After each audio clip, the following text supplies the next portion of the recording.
श्रीहरिध्यानस्तोत्र आदौ प्रेमवती वृषांगजननं सन्नेकतीर्थाटनं दुष्कर्मोपशमं च साधुशरणं सद्धर्मसंस्थापनं हिंसावर्जितभूरियज्ञकरणं मूर्तिप्रतिष्ठापनम् आर्यस्थापनमक्षराख्यगमनं सत्सङ्गसज्जीवनं स्नातं चन्दनचर्चितं निजजनैः पुष्पस्त्रजालं कृतं प्रातः सूर्यमयूखसेवितमुखं श्रीचन्द्रशालोपरि धृत्वा रोटकमेकपाणितलके पङ्क्त्यान्यहस्तेन तं पुञ्जानं प्रविलोक्य सेवकगणान् वन्दे सदा स्वामिनम्। अथ मनसि शनैः स्थिरत्वमाप्ते भगवति मानुषमूर्ति वासुदेवे निजहृदि पृथगेकमेकमङ्गं चरणतलादिविचिन्त्यमस्य पुंसाम् निजहृदि दृशिगोचरे तदीये ह्यवयवय एककेके पृथक् च चपलमपि मनः स्थिरं विधेयं व्रजति लयं खलु तेन तन्मलौघः ध्वजकमलकयवाङ्कुशोर्ध्वरेखा प्रमुखसुलक्षणलक्षिते च रम्ये अतिशयमृदुले च यावकाभे चरणतले मनसास्य चिन्तनीये अरुणनखशशाङ्कराजिकान्त्या हृतनिजचिन्तकहृत्तमोङ्घ्रियुगमं क्रमलघुसमकोमलाङ्गुलीभिर्हृतनवपल्लवकान्ति चास्य चिन्त्यं निजजनमनसः प्रहर्षणार्थं परिधृतनूपुरसिञ्चितातिरम्यम् स्वगतनिजजननाक्षिवृत्तिचोरं चरणयुगं हृदि चिन्तनीयमस्य किसलयमृदुले सुवृत्तजङ्घे क्रमपृथुलेऽथ सुवर्तुलौ च जानु करिकरसदृशं समं च पीनं निजहृदि शक्तियुगं च चिन्त्यमस्य मृदुघनसितसूक्ष्मदीर्घवासः परिदधदुत्तमहेमकाञ्चिनद्धं पृथुलकटियुगं च चिन्तनीयं निजहृदये चिरमस्य भक्तभर्तुः उदरमपि लसदवलित्रयान्तर गतशुभसभ्रमनिम्ननाभिकूपं हृदयमुरुसुगन्धिपुष्पहारं समविततं हृदि चिन्त्यमस्य तुङ्गं कनककटकशृङ्खलोर्मिकाभिर्लसदरुणां च निभं करद्वयं च दृढतरमतिरम्यबाहुयुगमं निजहृदयेस्य विचिन्त्यमङ्गदाढ्यं विविधमणिविशुद्धहेमसूत्र ग्रथितसुमौक्तिकहारहारिकण्ठः विगतशशकलाङ्क आस्य चन्द्रः स्त्रियमनसि सास्य चिरं च चिन्तनीयं मितहसितविशर्पिदन्तकान्ति प्रथनसमुज्ज्वलगण्डयुगममस्य नवनलिनदलायतं विचिन्त्यं निजहृदि चञ्चललोचनद्वयं च श्रवणयुगलमस्य कुण्डलश्रीर्बहुविधवस्पुवयावतं च रम्यं तरदलघुविशालभालराजात् सतिलककुङ्कुमचन्द्रकश्च चिन्त्यः असिततिलकलक्ष्म्यदक्षगण्डे तिलकुसुमोत्तमनासिकान्तिकेऽस्ति विलसदसितबिन्दुरस्य वामे श्रवणपुटे भवतीति चिन्तनीयः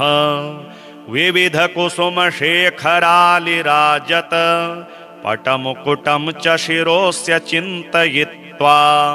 वदनकमलमेव चिन्तकेन स्मितमधुरं चिरकालमस्य चिन्तम्। श्रीविष्णुकवचस्तोत्र शान्ताकारं भुजगशयनं पद्मनाभं सुरेशं विश्वाधारं गगनसदृशं मेघवर्णं शुभांगं लक्ष्मीकान्तं कमलनयनं योगिभिर्ध्यानगम्यं वन्दे विष्णुं भवभयहरं सर्वलोकैकनाथं मेघश्यामं पीतकौशेयवासं श्रीवत्सांगं कौस्तुभोद्भासितांगं पुण्योपेतं पुण्डरीकायताक्षं विष्णुं वन्दे सर्वलोकैकनाथं शशंखचक्रं सकिरीटकुण्डलं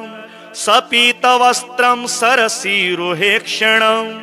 सहारवक्षस्थलशोभिकौस्तुभं नमामि विष्णुं शिरसा चतुर्भुजम्।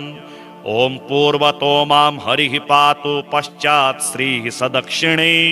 श्रीकृष्ण उत्तरे पातु श्रीगोविष्णुश्च सर्वशः ऊर्ध्वं मे नन्दनी पातु अधस्ताक्षारमृत सदा पादौ पातु सरोजाङ्गी अङ्गे पातु जनार्दनः जानुनी मे जगन्नाथः ऊरो पातु त्रिविक्रमः गुह्यं पातु हृषीकेशः पृष्ठं पातु ममाव्ययः पातु नाभिं ममानन्तः कुक्षिं राक्षसमर्दनः दामोदरो मे हृदयं वक्ष्यः पातु नृकेसरी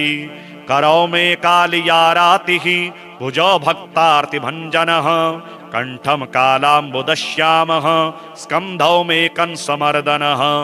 नारायणो मे व्यान्नासां कर्णौ मे च प्रभञ्जनः कपालं पातु वैकुण्ठः जिह्वां पातु दयानिधिः हास्यं दशास्य हन्ताव्यात् नेत्रे मे पद्मलोचनः भ्रुवौ मे पातु भूमा च ललाटं मे सदाच्युतः मुखं मे पातु गोविन्दः शिखां गरुडवाहनः मां शेषसागी सर्वेभ्यो व्याधिभ्यो भक्तवत्सलः पिशाचाग्निज्वरेभ्यो माम् आपद्भ्यो वतु माधवः सर्वेभ्यो दुरितेभ्यश्च पातु मां पुरुषोत्तमः। इदं श्रीविष्णुकवचं सर्वमङ्गलदायकं सर्वरोगप्रशमनं सर्वशत्रुविनाशनम् एवं जजापयत काले स्यात् परश्चाक्षरं परं त्रिसन्ध्यं यः पठेच्छुद्धः सर्वत्र विजयी भवेत्। श्रीनारायणस्तोत्र नमो नमस्ते भगवज्जगद्गुरो नारायणाप्राकृत दिव्यमूर्ते अनन्तकल्याणगुणाकरस्त्वं दासे मयि प्रीततरस्य दास्याः त्वं वासुदेवोऽसि जगन्निवासः क्षेमाय लोकस्य तपः करोसि योगेश्वरेषोपशमस्त आत्मा रामाधिपस्त्वं परहंस सद्गुरुः विभुर्षीणां वृषभोऽक्षरात्मा जीवेश्वराणां च नियामकोऽसि साक्षी महापुरुष आत्मतन्त्रः कालो भवद्यद भ्रुकुटेर्महाश्च सर्गादिलीला जगतां त्वमीश करोषि माया पुरुषात्मनेव तथाप्यकर्ता ननु निर्गुणोऽसि भूमा परब्रह्म परात्परश्च सत्यः स्वयं ज्योतिरतर्क्यशक्तिस्त्वं ब्रह्मभूतात्मविचिन्त्य मूर्तिः बृहद्व्रताचार्य महामुनीन्द्र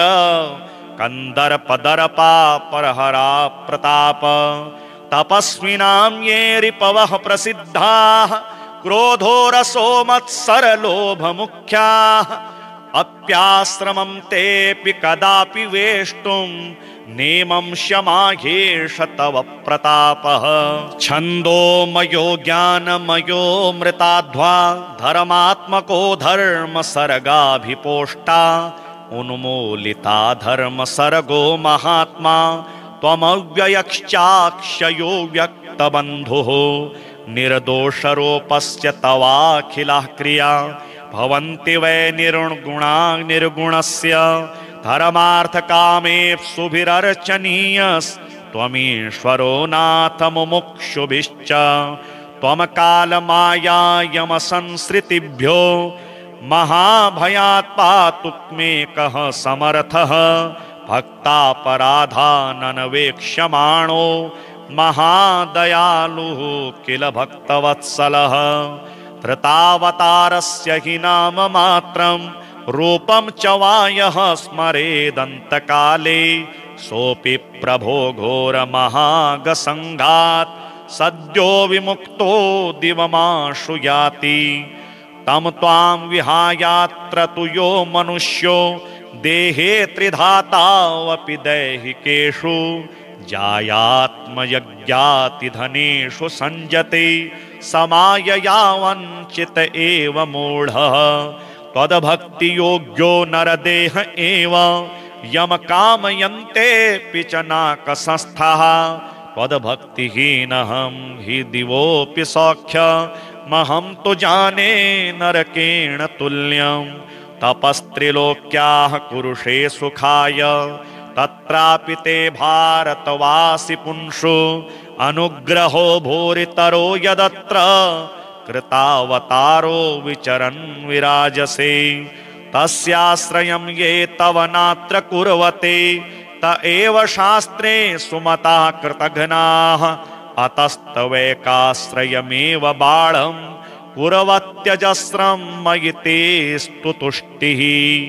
आदौ प्रेमवती वृषाङ्गजननं सन्नेकतीर्थाटनं दुष्कर्मोपशमं च साधुशरणं सद्धर्मसंस्थापनं हिंसावर्जितभूरियज्ञकरणं मूर्तिप्रतिष्ठापनम् आर्यस्थापनमक्षराख्यगमनं सत्सङ्गसज्जीवनम् स्नातं चन्दनचर्चितं निजजनैः पुष्पस्त्रजालं कृतं प्रातः सूर्यमयूखसेवितमुखं श्रीचन्द्रशालोपरि धृत्वा रोटकमेकपाणितलके पङ्क्त्यान्यहस्तेन तं पुञ्जानं प्रविलोक्य सेवकगणान् वन्दे सदा स्वामिनम् अथ मनसि शनैः स्थिरत्वमाप्ते भगवति मानुषमूर्ति वासुदेवे निज हृदि पृथगेकमेकमङ्गं चरणतलादिविचिन्त्यमस्य पुंसाम् निज हृदि दृशिगोचरे तदीये ह्यवयवय एककेके पृथक् च चपलमपि मनः स्थिरं विधेयं व्रजति लयं खलु तेन तन्मलौघः ध्वजकमलकयवाङ्कुशोर्ध्वरेखा प्रमुखसुलक्षणलक्षिते च रम्ये अतिशयमृदुले च यावकाभे चरणतले मनसास्य चिन्तनीये अरुणनखशशाङ्कराजिकान्त्या हृतनिजचिन्तकहृत्तमोङ्घ्रियुगम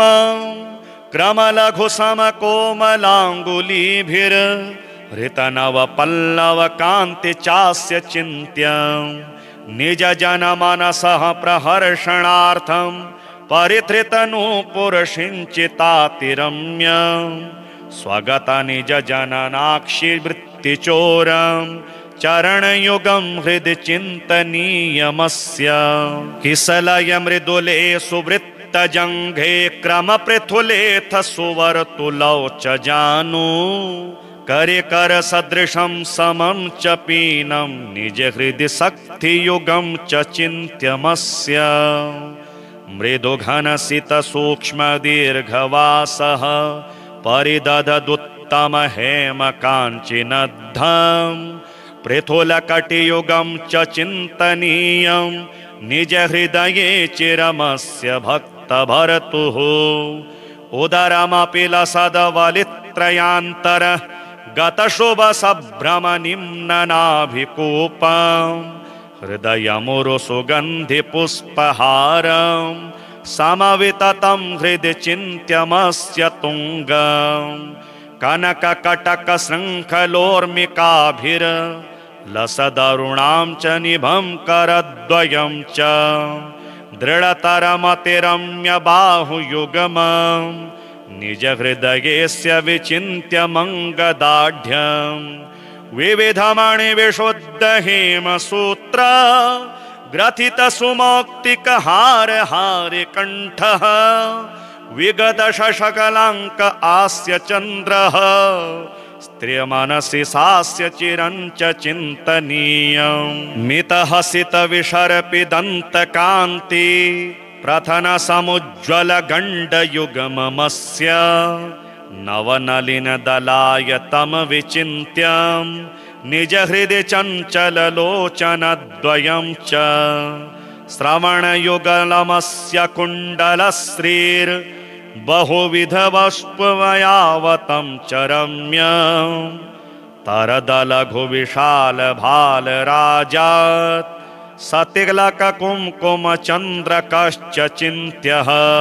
असिततिलकलक्ष्म्यदक्षगण्डे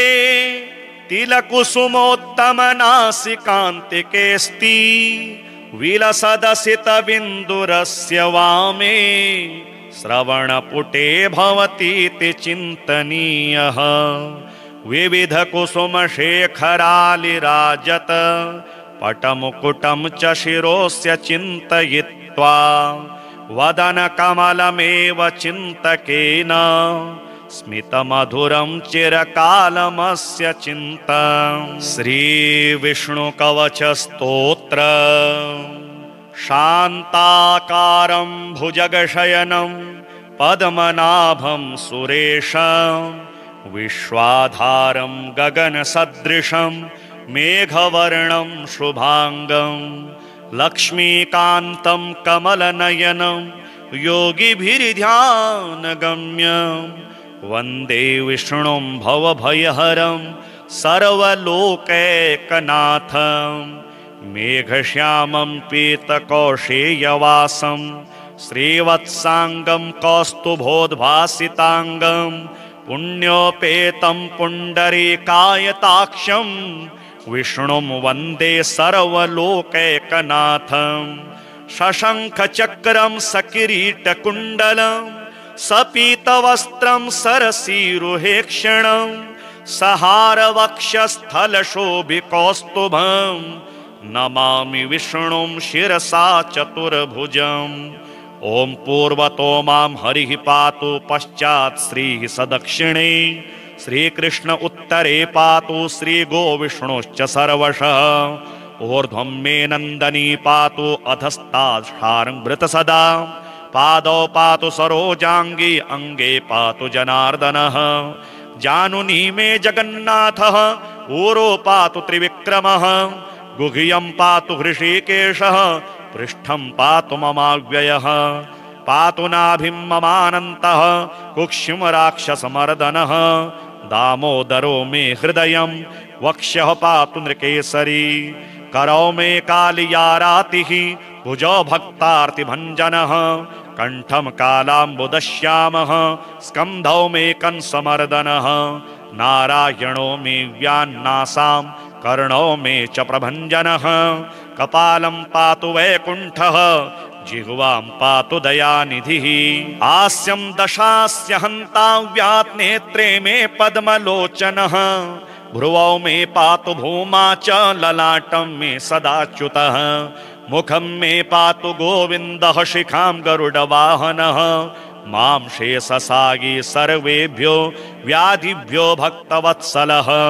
पिशाचाग्निज्वरेभ्यो माम् आपद्भ्यो वतु माधवः सर्वेभ्यो दुरितेभ्यश्च पातु मां पुरुषोत्तमः इदं श्रीविष्णुकवचं सर्वमङ्गलदायकं सर्वरोगप्रशमनं सर्वशत्रुविनाशनम् एवं जजापयत काले स्यात् परश्चाक्षरं परं त्रिसन्ध्यं यः पठेच्छुद्धः सर्वत्र विजयी भवेत्। श्रीनारायण स्तोत्र। नमो नमस्ते भगवज्जगद्गुरो नारायण प्राकृत दिव्यमूर्ते अनंत कल्याण गुणाकरस्त्वं दासे मयि प्रीततरस्य दास्याः। त्वं वासुदेवोऽसि जगन्निवासः क्षेमाय लोकस्य तपः करोसि योगेश्वरेषोपशमस्त आत्मा रामाधिपस्त्वं परहंस सद्गुरुः। विभुर्षीणां वृषभोऽक्षरात्मा जीवेश्वराणां च नियामकोऽसि साक्षी महापुरुष आत्मतन्त्रः कालो भवद्यद भ्रुकुटेर्महाश्च सर्गादिलीला जगतां त्वमीश करोषि माया पुरुषात्मनेव तथाप्यकर्ता ननु निर्गुणोऽसि भूमा परब्रह्म परात्परश्च सत्यः स्वयं ज्योतिरतर्क्यशक्तिस्त्वं ब्रह्मभूतात्मविचिन्त्य मूर्तिः बृहद्व्रताचार्य महामुनीन्द्र कंदर्पदर्पा परहरा प्रताप तपस्विनां ये रिपवः प्रसिद्धाः क्रोधो रसो मत्सरलोभमुख्याः अप्याश्रमं तेऽपि कदापि वेष्टुं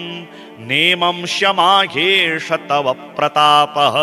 छन्दोमयो ज्ञानमयो मृताध्वा धर्मात्मको धर्म सर्गाभिपोष्टा उन्मूलिता धर्म सर्गो महात्मा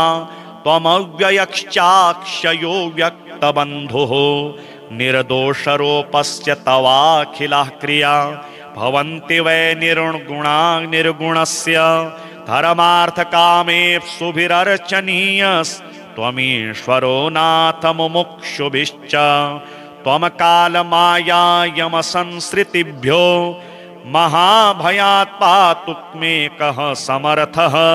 भक्तापराधाननवेक्ष्यमाणो महादयालुः किल भक्तवत्सलः धृतावतारस्य हि नाम मात्रं रूपं च वायः स्मरेदन्तकाले सोऽपि प्रभो घोरमहागसङ्घात् सद्यो विमुक्तो दिवमाशु याति तं त्वां विहायात्र तु यो मनुष्यो देहे त्रिधातावपि दैहिकेषु जायात्मयज्ञातिधनेषु संजते समायया वञ्चित एव मूढः त्वद्भक्ति योग्यो नरदेह एव यम कामयन्तेऽपि च नाकसंस्थः त्वद्भक्तिहीनहं हि दिवोऽपि सौख्यमहं तु जाने नरकेण तुल्यं तपस्त्रिलोक्याः कुरुषे सुखाय तत्रापि ते भारतवासि पुंषु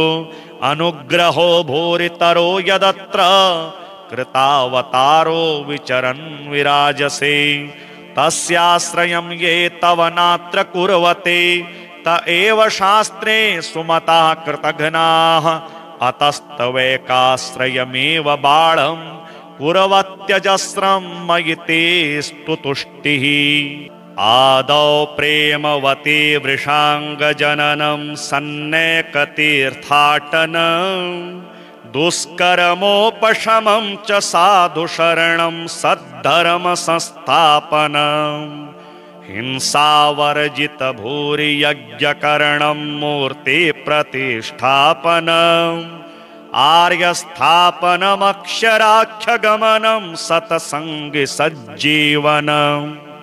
स्नातं चन्दनचर्चितं निजजनैः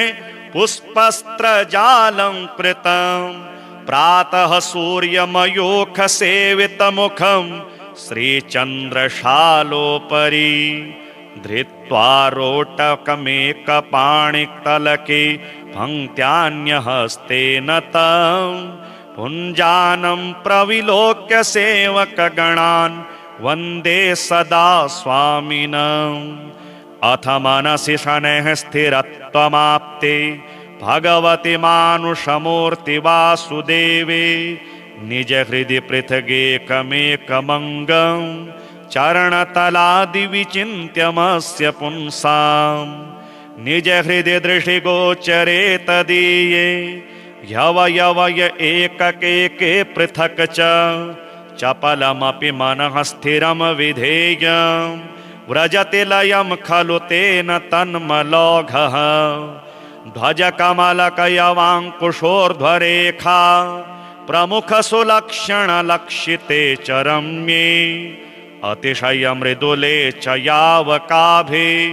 चरणतले मनसास्य चिन्तनीये अरुणनख शशाङ्कराजिकान्त्या हृतनिजचिन्तकहृत्तमोङ्घ्रियुगम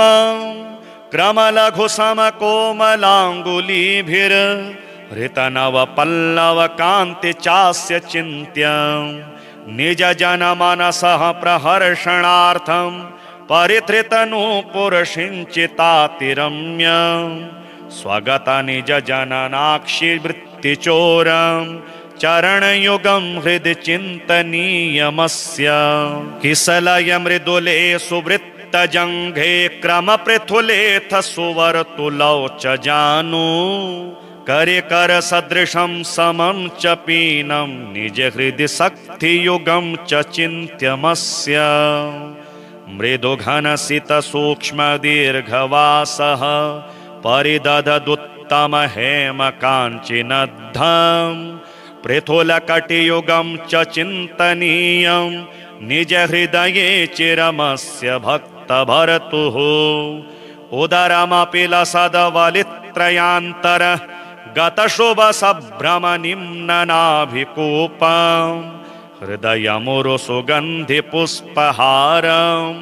समविततं हृदि चिन्त्यमस्य तुङ्गं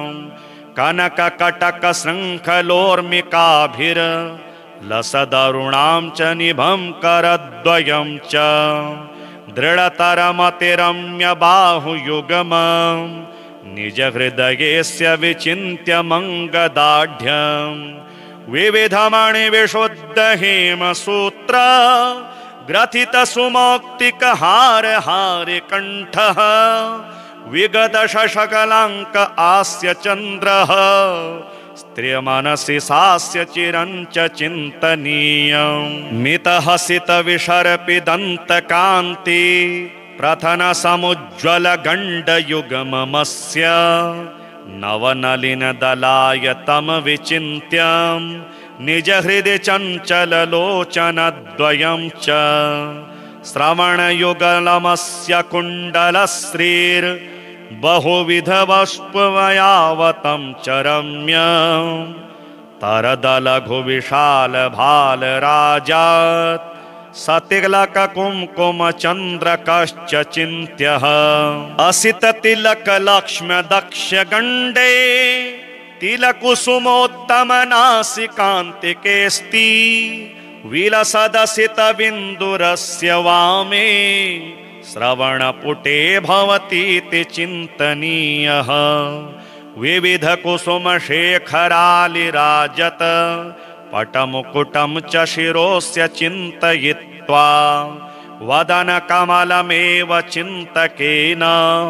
स्मितमधुरं चिरकालमस्य चिन्तं श्रीविष्णुकवचस्तोत्र शान्ताकारं भुजगशयनं पद्मनाभं सुरेशं विश्वाधारं गगनसदृशं मेघवर्णं शुभांगं लक्ष्मीकान्तं कमलनयनं योगिभिर्ध्यानगम्यं वन्दे विष्णुं भवभयहरं सर्वलोकैकनाथं मेघश्यामं पीतकौशेयवासं श्रीवत्साङ्गं कौस्तुभोद्भासिताङ्गं पुण्योपेतं पुण्डरीकायताक्षं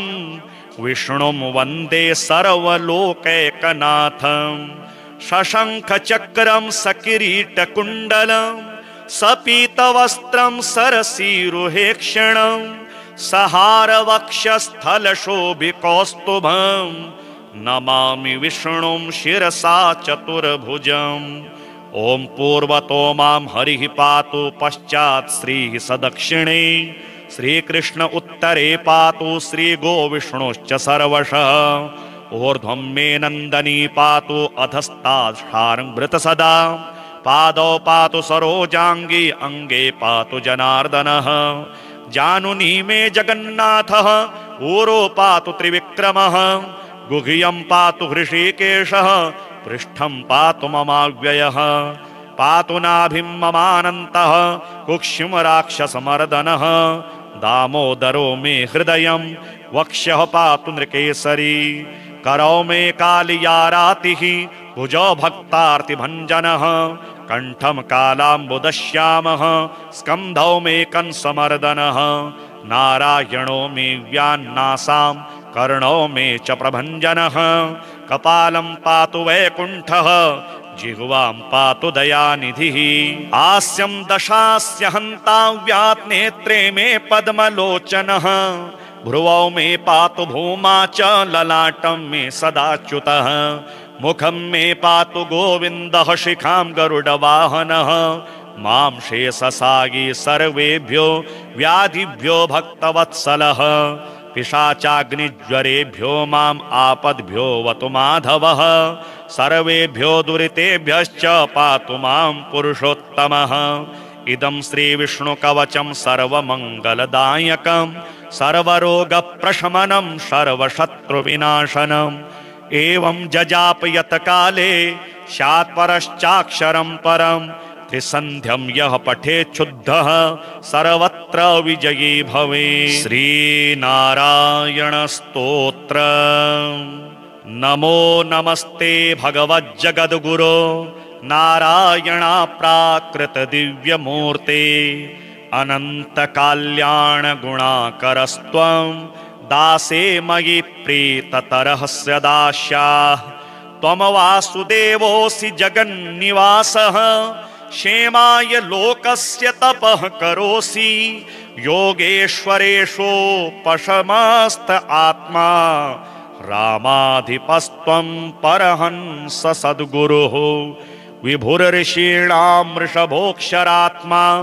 जीवेश्वराणां च नियामकोऽसि। साक्षी महापुरुष आत्मतन्त्रः कालो भवद्यद्भ्रुकुटेर्महाश्च। सर्गादिलीला जगतां त्वमीश करोषि माया पुरुषात्मनेव। तथाप्यकर्ता ननु निर्गुणोऽसि भूमा परब्रह्म परात्परश्च। सत्यः स्वयं ज्योतिरतर्क्यशक्तिस्त्वं ब्रह्मभूतात्मविचिन्त्य मूर्तिः। बृहद्व्रताचार्य महामुनीन्द्र कंदर्पदर्पा परहरा प्रताप। तपस्विनां ये रिपवः प्रसिद्धाः क्रोधो रसो मत्सरलोभमुख्याः। अप्याश्रमं तेऽपि कदापि वेष्टुं नेमं शमाह्येष तव प्रतापः। छन्दोमयो ज्ञानमयो मृताध्वा धर्मात्मको धर्म सर्गाभिपोष्टा। उन्मूलिता धर्म सर्गो महात्मा त्वमव्ययश्चाक्षयो व्यक्तबन्धुः। निर्दोषरूपस्य तवाखिलाः क्रिया भवन्ति वै निर्गुणा निर्गुणस्य। धर्मार्थकामेप्सुभिरर्चनीयस्त्वमीश्वरो नाथ मुमुक्षुभिश्च। त्वं कालमायायमसंसृतिभ्यो महाभयात् पातुक्मेकः समर्थः। भक्तापराधाननवेक्ष्यमाणो महादयालुः किल भक्तवत्सलः। धृतावतारस्य हि नाम मात्रं रूपं च वायः स्मरेदन्तकाले। सोऽपि प्रभो घोरमहागसङ्घात् सद्यो विमुक्तो दिवमाशु याति। तं त्वां विहायात्र तु यो मनुष्यो देहे त्रिधातावपि दैहिकेषु। जायात्मयज्ञातिधनेषु संजते समायया वञ्चित एव मूढः। त्वद्भक्तियोग्यो नरदेह एव यम कामयन्तेऽपि च नाकसंस्थः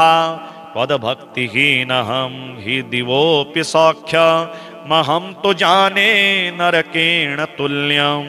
तपस्त्रिलोक्याः कुरुषे सुखाय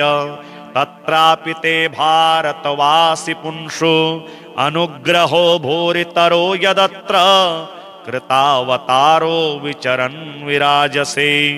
तस्याश्रयं ये तव नात्र कुर्वते त एव शास्त्रे सुमता कृतघ्नाः अतस्तवैकाश्रयमेव बाळं कुर्वत्यजस्रं मयि तेस्तु तुष्टिः आदौ प्रेमवती वृषाङ्गजननं सन्नेकतीर्थाटनं दुष्कर्मोपशमं च साधुशरणं सद्धर्मसंस्थापनं हिंसावर्जितभूरियज्ञकरणं मूर्तिप्रतिष्ठापनम् आर्यस्थापनमक्षराख्यगमनं सत्सङ्गसज्जीवनम् स्नातं चन्दनचर्चितं निजजनैः पुष्पस्त्रजालं कृतं प्रातः सूर्यमयूखसेवितमुखं श्रीचन्द्रशालोपरि धृत्वा रोटकमेकपाणितलके पङ्क्त्यान्यहस्तेन तं पुञ्जानं प्रविलोक्य सेवकगणान् वन्दे सदा स्वामिनम् अथ मनसि शनैः स्थिरत्वमाप्ते भगवति मानुषमूर्ति वासुदेवे निज हृदि पृथगेकमेकमङ्गं चरणतलादिविचिन्त्यमस्य पुंसां निज हृदि दृशिगोचरे तदीये ह्यवयवय एककेके पृथक् च चपलमपि मनः स्थिरं विधेयं व्रजति लयं खलु तेन तन्मलौघः ध्वजकमलकयवाङ्कुशोर्ध्वरेखा प्रमुखसुलक्षणलक्षिते च रम्ये अतिशयमृदुले च यावकाभे चरणतले मनसास्य चिन्तनीये अरुणनखशशाङ्कराजिकान्त्या हृतनिजचिन्तकहृत्तमोङ्घ्रियुगमं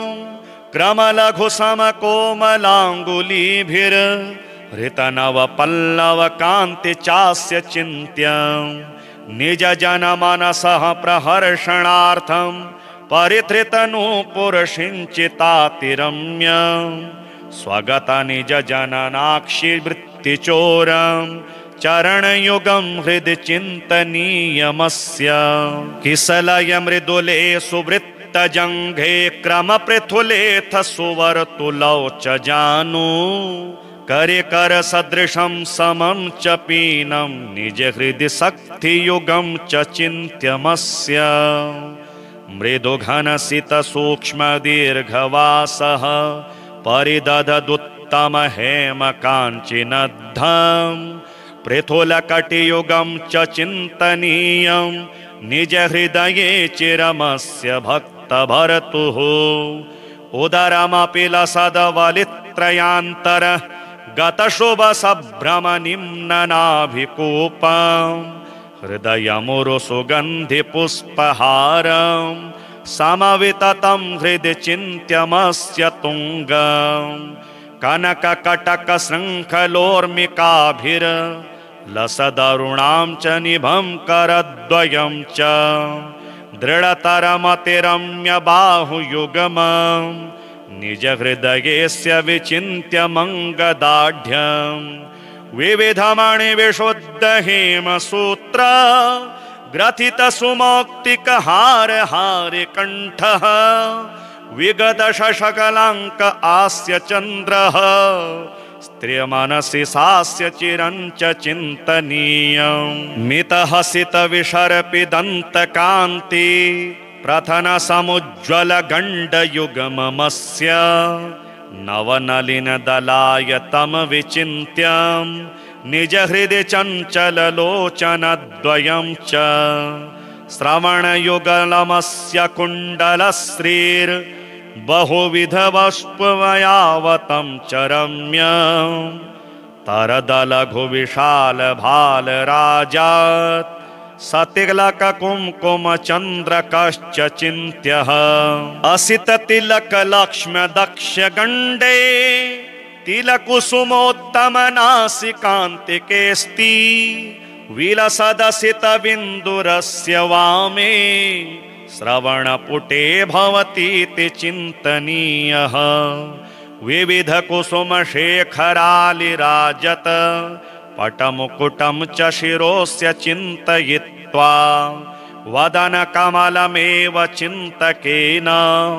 स्मितमधुरं चिरकालमस्य चिन्तनं श्रीविष्णुकवचस्तोत्र शान्ताकारं भुजगशयनं पद्मनाभं सुरेशं विश्वाधारं गगनसदृशं मेघवर्णं शुभांगं लक्ष्मीकान्तं कमलनयनं योगिभिर्ध्यानगम्यं वन्दे विष्णुं भवभयहरं सर्वलोकैकनाथं मेघश्यामं पीतकौशेयवासं श्रीवत्सांगं कौस्तुभोद्भासितांगं पुण्योपेतं पुण्डरीकायताक्षं विष्णुं वन्दे सर्वलोकैकनाथं शशंखचक्रं सकिरीटकुण्डलं सपीतवस्त्रं सरसीरुहेक्षणं सहारवक्षस्थलशोभिकौस्तुभं नमामि विष्णुं शिरसा चतुर्भुजम् ॐ पूर्वतो मां हरिः पातु पश्चात् श्रीः सदक्षिणे श्रीकृष्ण उत्तरे पातु श्रीगोविष्णुश्च सर्वशः ऊर्ध्वं मे नन्दनी पातु अधस्ताच्छार्ङ्गृत सदा पादौ पातु सरोजाङ्गी अङ्गे पातु जनार्दनः जानुनी मे जगन्नाथः ऊरो पातु त्रिविक्रमः गुह्यं पातु हृषीकेशः पृष्ठं पातु ममाव्ययः पातु नाभिं ममानन्तः कुक्षिं राक्षसमर्दनः दामोदरो मे हृदयं वक्ष्यः पातु नृकेसरी करौ मे कालियारातिः भुजौ भक्तार्तिभञ्जनः कण्ठं कालाम्बुदश्यामः स्कन्धौ मे कंसमर्दनः नारायणो मे व्यान्नासां कर्णौ मे च प्रभञ्जनः कपालं पातु वैकुण्ठः जिह्वां पातु दयानिधिः हास्यं दशास्य हन्ताव्यात् नेत्रे मे पद्मलोचनः भ्रुवौ मे पातु भूमा च ललाटं मे सदाच्युतः मुखं मे पातु गोविन्दः शिखां गरुडवाहनः मां शेषसागी सर्वेभ्यो व्याधिभ्यो भक्तवत्सलः पिशाचाग्निज्वरेभ्यो माम् आपद्भ्यो वतु माधवः सर्वेभ्यो दुरितेभ्यश्च पातु मां पुरुषोत्तमः इदं श्रीविष्णुकवचं सर्वमङ्गलदायकं सर्वरोगप्रशमनं सर्वशत्रुविनाशनम् एवं जजापयत काले स्यात् परश्चाक्षरं परं त्रिसन्ध्यं यः पठेच्छुद्धः सर्वत्र विजयी भवेत्। श्रीनारायणस्तोत्र। नमो नमस्ते भगवज्जगद्गुरो नारायणाप्राकृत दिव्यमूर्ते अनन्तकल्याणगुणाकरस्त्वं दासे मयि प्रीततरस्य दास्याः त्वं वासुदेवोऽसि जगन्निवासः क्षेमाय लोकस्य तपः करोसि योगेश्वरेषोपशमस्त आत्मा रामाधिपस्त्वं परहंस सद्गुरुः विभुरऋषीणां वृषभोऽक्षरात्मा जीवेश्वराणां च नियामकोऽसि साक्षी महापुरुष आत्मतन्त्रः कालो भवद्यद भ्रुकुटेर्महाश्च सर्गादिलीला जगतां त्वमीश करोषि माया पुरुषात्मनेव तथाप्यकर्ता ननु निर्गुणोऽसि भूमा परब्रह्म परात्परश्च सत्यः स्वयं ज्योतिरतर्क्यशक्तिस्त्वं ब्रह्मभूतात्मविचिन्त्य मूर्तिः बृहद्व्रताचार्य महामुनीन्द्र कंदर्पदर्पा परहरा प्रताप तपस्विनां ये रिपवः प्रसिद्धाः क्रोधो रसो मत्सरलोभमुख्याः अप्याश्रमं तेऽपि कदापि वेष्टुं नेमं शमाह्येष तव प्रतापः छन्दोमयो ज्ञानमयो मृताध्वा धर्मात्मको धर्म सर्गाभिपोष्टा उन्मूलिता धर्म सर्गो महात्मा त्वमव्ययश्चाक्षयो व्यक्तबन्धुः निर्दोषरूपस्य तवाखिलाः क्रिया भवन्ति वै निर्गुणा निर्गुणस्य धर्मार्थकामेप्सुभिरर्चनीयस्त्वमीश्वरो नाथ मुमुक्षुभिश्च त्वमकालमाया यमसंसृतिभ्यो महाभयात् पातुमेकः समर्थः भक्तापराधाननवेक्ष्यमाणो महादयालुः किल भक्तवत्सलः धृतावतारस्य हि नाम मात्रं रूपं च वायः स्मरेदन्तकाले सोऽपि प्रभो घोरमहागसङ्घात् सद्यो विमुक्तो दिवमाशु याति तम त्वां विहायात्र तु यो मनुष्यो देहे त्रिधातावपि दैहिकेषु जायात्मयज्ञातिधनेषु संजते समायया वञ्चित एव मूढः त्वद्भक्तियोग्यो नरदेह एव यम कामयन्तेऽपि च नाकसंस्थः त्वद्भक्तिहीनहं हि दिवोऽपि सौख्यमहं तु जाने नरकेण तुल्यं तपस्त्रिलोक्याः कुरुषे सुखाय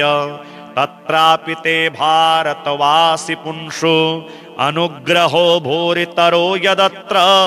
कृतावतारो विचरन् विराजसे तस्याश्रयं ये तव नात्र कुर्वते त एव शास्त्रे सुमता कृतघ्नाः अतस्तवैकाश्रयमेव बाळं कुर्वत्यजस्रं मयि तेस्तु तुष्टिः आदौ प्रेमवती वृषाङ्गजननं सन्नेकतीर्थाटनं दुष्कर्मोपशमं च साधुशरणं सद्धर्मसंस्थापनं हिंसावर्जितभूरियज्ञकरणं मूर्तिप्रतिष्ठापनम् आर्यस्थापनमक्षराख्यगमनं सत्सङ्गसज्जीवनम् स्नातं चन्दनचर्चितं निजजनैः पुष्पस्त्रजालं कृतं प्रातः सूर्यमयूखसेवितमुखं श्रीचन्द्रशालोपरि धृत्वा रोटकमेकपाणितलके पङ्क्त्यान्यहस्तेन तं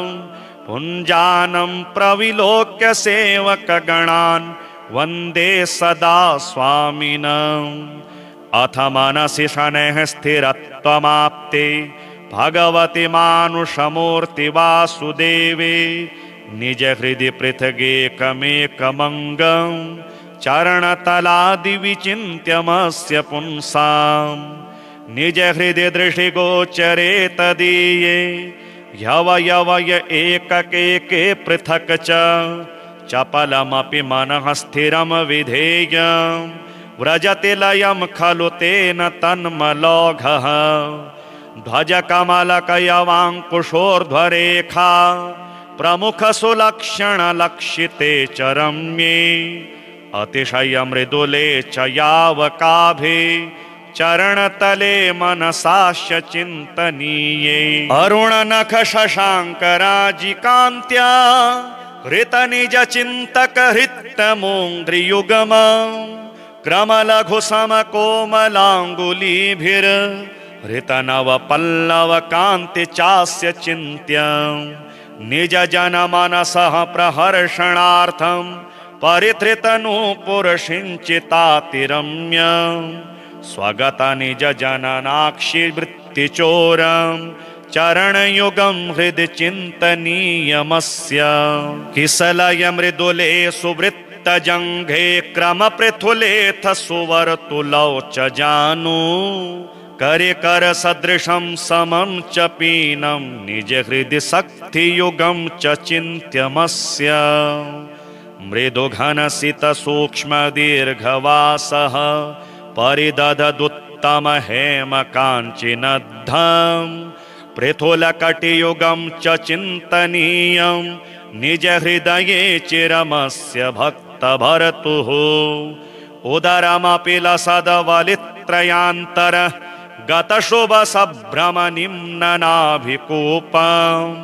हृदयमुरु सुगन्धि पुष्पहारं समविततं हृदि चिन्त्यमस्य तुङ्गं कनककटक शृङ्खलोर्मिकाभिर लसदरुणां च निभं करद्वयं च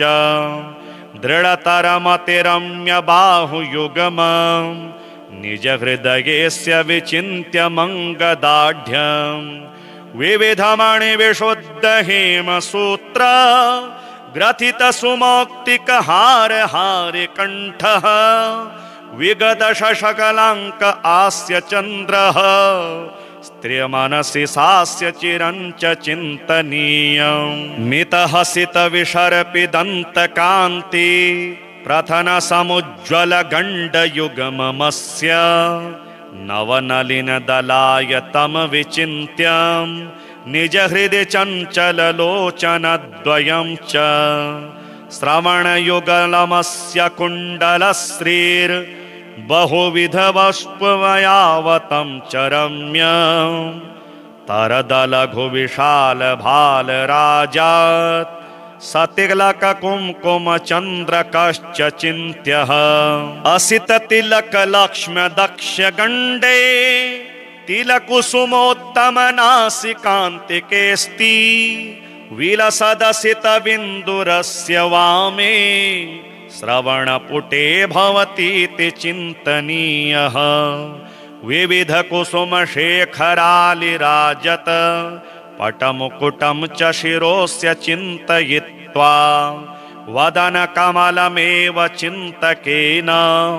स्मितमधुरं चिरकालमस्य चिन्तं श्रीविष्णुकवचस्तोत्र शान्ताकारं भुजगशयनं पद्मनाभं सुरेशं विश्वाधारं गगनसदृशं मेघवर्णं शुभांगं लक्ष्मीकान्तं कमलनयनं योगिभिर्ध्यानगम्यं वन्दे विष्णुं भवभयहरं सर्वलोकैकनाथं मेघश्यामं पीतकौशेयवासं श्रीवत्साङ्गं कौस्तुभोद्भासिताङ्गं पुण्योपेतं पुण्डरीकायताक्षं विष्णुं वन्दे सर्वलोकैकनाथं शशङ्खचक्रं सकिरीटकुण्डलं सपीतवस्त्रं सरसीरुहेक्षणं सहारवक्षस्थलशोभिकौस्तुभं नमामि विष्णुं शिरसा चतुर्भुजम् ॐ पूर्वतो मां हरिः पातु पश्चात् श्रीः सदक्षिणे श्रीकृष्ण उत्तरे पातु श्रीगोविष्णुश्च सर्वशः ऊर्ध्वं मे नन्दनी पातु अधस्तात् सदा पादौ पातु सरोजाङ्गी अङ्गे पातु जनार्दनः जानुनी मे जगन्नाथः ऊरो पातु त्रिविक्रमः गुह्यं पातु हृषीकेशः पृष्ठं पातु ममाव्ययः पातु नाभिं ममानन्तः कुक्षिं राक्षसमर्दनः दामोदरो मे हृदयं वक्ष्यः पातु नृकेसरी करौ मे कालियारातिः भुजौ भक्तार्तिभञ्जनः कंठं कालाम्बुदश्यामः स्कन्धौ मे कंसमर्दनः नारायणो मे व्यान्नासां कर्णौ मे च प्रभञ्जनः कपालं पातु वैकुण्ठः जिह्वां पातु दयानिधिः हास्यं दशास्य हन्ताव्यात् नेत्रे मे पद्मलोचनः भ्रुवौ मे पातु भूमा च ललाटं मे सदाच्युतः मुखं मे पातु गोविन्दः शिखां गरुडवाहनः मां शेषसागी सर्वेभ्यो व्याधिभ्यो भक्तवत्सलः पिशाचाग्निज्वरेभ्यो माम् आपद्भ्यो वतु माधवः सर्वेभ्यो दुरितेभ्यश्च पातु मां पुरुषोत्तमः इदं श्रीविष्णुकवचं सर्वमङ्गलदायकं सर्वरोगप्रशमनं सर्वशत्रुविनाशनम् एवं जजापयत्काले स्यात्परश्चाक्षरं परं त्रिसन्ध्यं यः पठेच्छुद्धः सर्वत्र विजयी भवेत्। श्रीनारायणस्तोत्र। नमो नमस्ते भगवज्जगद्गुरो नारायणा प्राकृत दिव्यमूर्ते अनन्तकाल्याण गुणाकरस्त्वं दासे मयि प्रीततरस्य दास्याः त्वं वासुदेवोऽसि जगन्निवासः क्षेमाय लोकस्य तपः करोसि योगेश्वरेषोपशमस्त आत्मा रामाधिपस्त्वं परहंस सद्गुरुः विभुर्षीणां वृषभोऽक्षरात्मा जीवेश्वराणां च नियामकोऽसि साक्षी महापुरुष आत्मतन्त्रः कालो भवद्यद्भ्रुकुटेर्महाश्च सर्गादिलीला जगतां त्वमीश करोषि माया पुरुषात्मनेव तथाप्यकर्ता ननु निर्गुणोऽसि भूमा परब्रह्म परात्परश्च सत्यः स्वयं ज्योतिरतर्क्यशक्तिस्त्वं ब्रह्मभूतात्मविचिन्त्य मूर्तिः बृहद्व्रताचार्य महामुनीन्द्र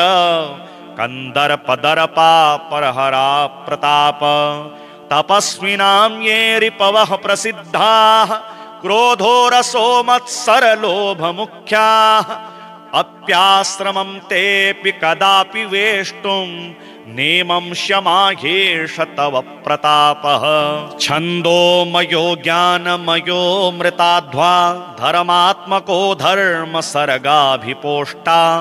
उन्मूलिता धर्म सर्गो महात्मा त्वमव्ययश्चाक्षयो व्यक्तबन्धुः निर्दोषरूपस्य तवाखिलाः क्रिया भवन्ति वै निर्गुणा निर्गुणस्य धर्मार्थकामेप्सुभिरर्चनीयस्त्वमीश्वरो नाथ मुमुक्षुभिश्च त्वमकालमाया यमसंसृतिभ्यो महाभयात् पातुमेकः समर्थः भक्तापराधाननवेक्ष्यमाणो महादयालुः किल भक्तवत्सलः धृतावतारस्य हि नाम मात्रं रूपं च वायः स्मरेदन्तकाले सोऽपि प्रभो घोरमहागसङ्घात् सद्यो विमुक्तो दिवमाशु याति तं त्वां विहायात्र तु यो मनुष्यो देहे त्रिधातावपि दैहिकेषु जायात्मयज्ञातिधनेषु संजते समायया वञ्चित एव मूढः त्वद्भक्तियोग्यो नरदेह एव यम कामयन्तेऽपि च नाकसंस्थः त्वद्भक्तिहीनहं हि दिवोऽपि सौख्यमहं तु जाने नरकेण तुल्यं तपस्त्रिलोक्याः कुरुषे सुखाय तत्रापि ते भारतवासि पुंषु अनुग्रहो भूरितरो यदत्र कृतावतारो विचरन् विराजसे तस्याश्रयं ये तव नात्र कुर्वते त एव शास्त्रे सुमता कृतघ्नाः अतस्तवैकाश्रयमेव बाळं कुर्वत्यजस्रं मयि तेस्तु तुष्टिः।